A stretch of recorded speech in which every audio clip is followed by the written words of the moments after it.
What's up once again mga kalahing Pilipino. Kumusta na naman kayo? Magandang hapon Luzon, Visayas, Mindanao. Tayo na naman ay magpatuloy sa ating punto komentaryo. Si Kalahing Samba na naman ay magbabalita at magbigay na naman sa inyo ng balita at komentaryo mga kalahi. Now ngayon mga kalahi, nais po natin itong pag-usapan itong plano na naman ng minority block under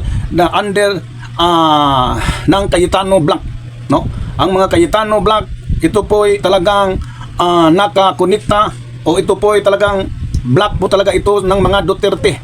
Ito po ay Duterte senators, no?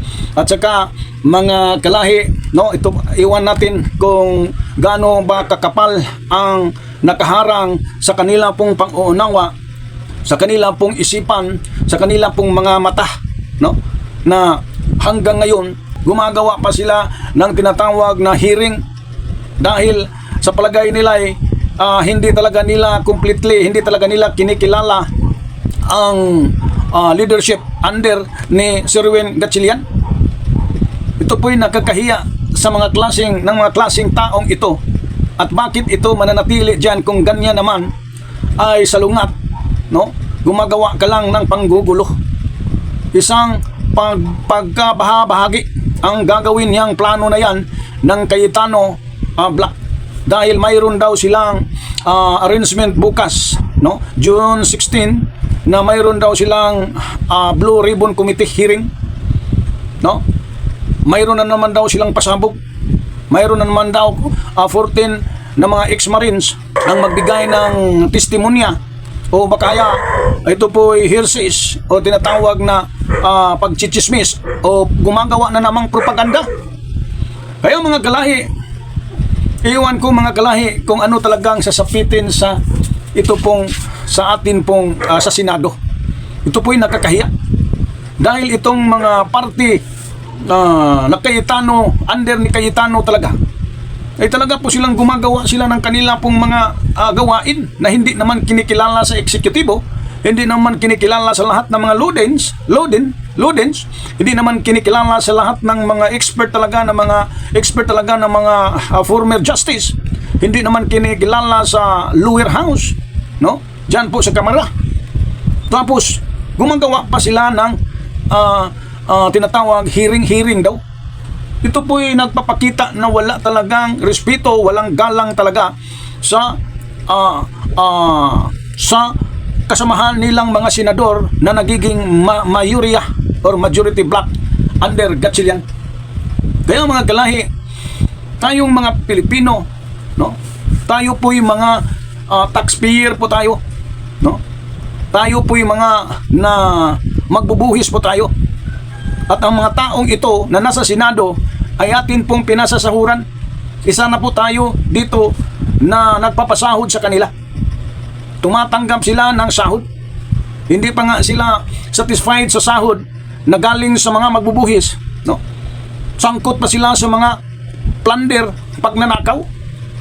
Sino ba dyan sa mga senador na sangkot sa mga pagnanakaw na mayroong ebidensya na totoo talaga na kailangang makukulong? Ito po, nakulong na yun si Jinggoy Estrada.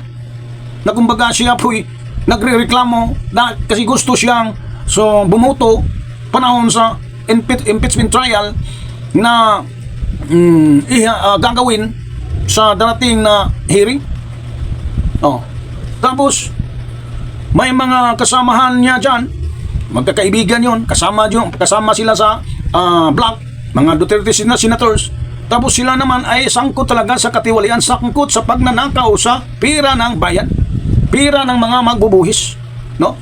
Jinggoy, sila si Joel Villanueva, sila si Chis Escudero, sila si Marcolita, mayroon din itong bribery. Sinusuhulan, hindi niya nilagay, plunder yun. Hindi nilagay sa kaniyang asset, o hindi nilagay sa kaniyang salin. Isang pangliling lang, isang pagsisinungaling. Sino pa? Itong si Robin Padilla, obstruction of justice, dahil tinutulungan, no? Ang isang fugitive, isang wanted, international wanted na si Bato, no? Na suspected siya na siya po yung nagtatango. So obstruction of justice. Tinutulungan mo yung mayroong kasalanan na kailangan niyang harapin. Sino pa? Marami na sangkot dyan. Ito si Lurin Ligarda, sangkot din. Itong mga bilyar, sangkot din sa flood control. Ito po ay testimonya ng 18X Marindaw na sila ay sangkot na dati.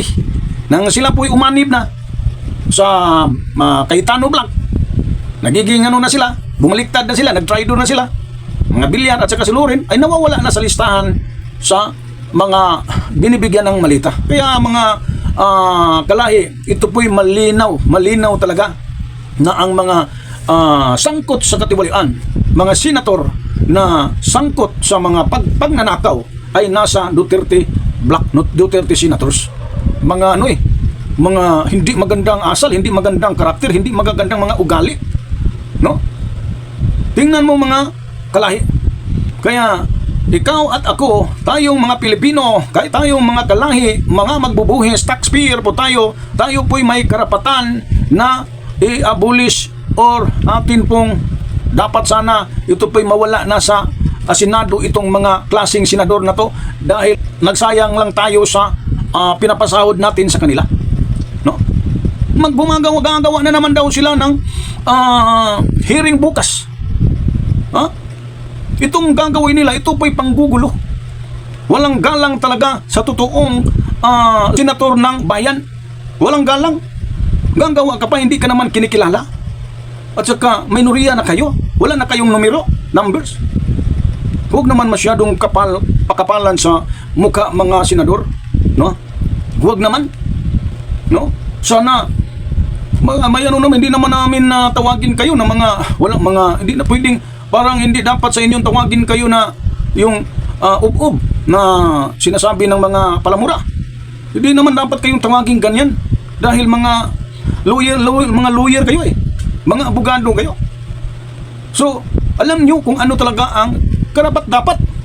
Alam niyo kung ano talaga ang dapat para sa bansang Pilipinas. Na sana kayo po isang ayo na sa mga matutuwid na mga plano sa institusyon sa Senado. Bakit ba kayo magpatawag pa ng hearing? Tapos yung source ninyo ng mga informasyon, no, ay talagang linaw, talagang napakaliwanag na mga bayaran. Sabi daw ni Matibag, binabayaran. At ito naman, hindi naman ito itinanggi ni Mike Defensor ng turing ni Defensor. Totoo talagang inamin niyang nagbigay siya ng pira, ngunit tulong lang daw. Kasi pangit talagang pakinggan pagsabihan na binayaran. Hindi naman kami pinanganak kahapon, Mr. Mike Defensor, na pagsabihan mo na ganyan tulong. Bakit mo tulungan yung malalaki naman yung katawan ng mga ex-Marines? Kung ang tulong ninyo, ibigay niyo doon sa mga taong nangangailangan, mga taong pulubi, mga taong mahihirap, mga lalo na sa mga nasalanta na mga nasasawi sa kalamidad, sa lindol. Diyan ninyo ibigay yung tulong. Ito lang po yung klaseng palusot. Palusot lang yan. Kasi sanay naman itong tao yata ito Parang naisip ko talaga, ang pangunawa ko kay Mike Defensor, parang sanay siya na gumagawa ng mga kalukuhan Dahil, no, biro mo naman yun, mayroon naman siyang bar na illegal, na hindi naka-registered. Ang naka-registered iba. Pero yung yung human trafficking, yung pagbibenta ng mga babae, mayroon pa namang droga. Mga bata pa naman.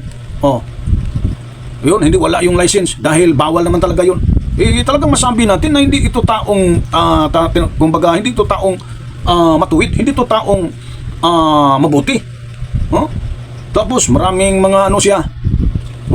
Na talagang inamin talaga niya na siya talaga ay nagbibigay.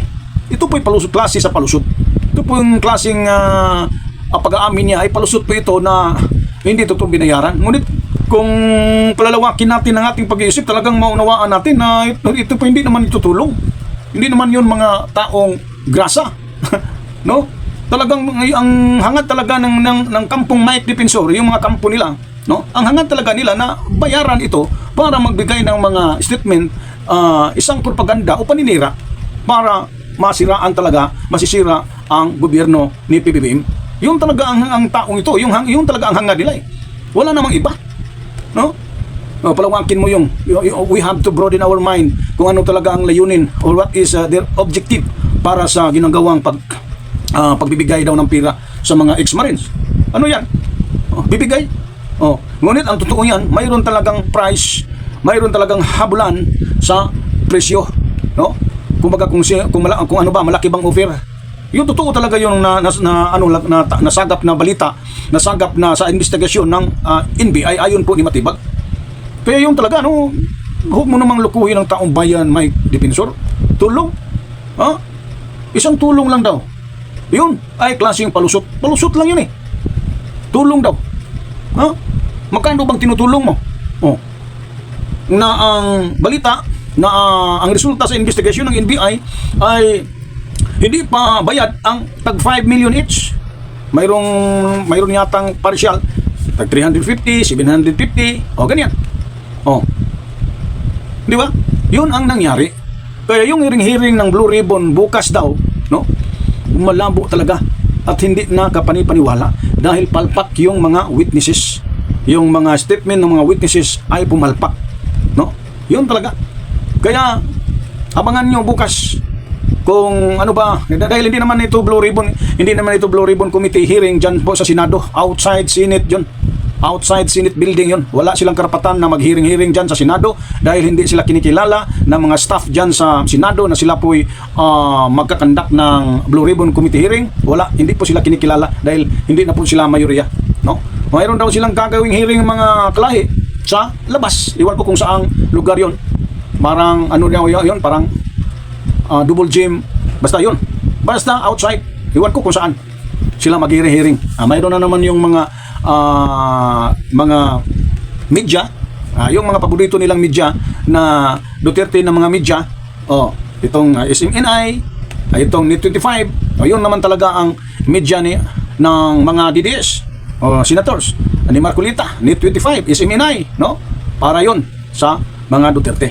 Kaya abangan ninyo mga kalahi kung anong maganap bukas, no? Kaya lang dismayado po ang taong bayan sa kalagayan ngayon sa Senado, no? So dito na lang po tayo mga kalahi, no? At huwag ninyong kalimutan na lagi kong ipaalala sa inyo na sumunod tayo sa gobyerno. Tayo po we have to obey the government under administration of PBBM dahil paglabag po sa gobyerno ay ito po ipaglabag ng Diyos dahil walang tatag na gobyerno maliban ito po itatag ng Diyos.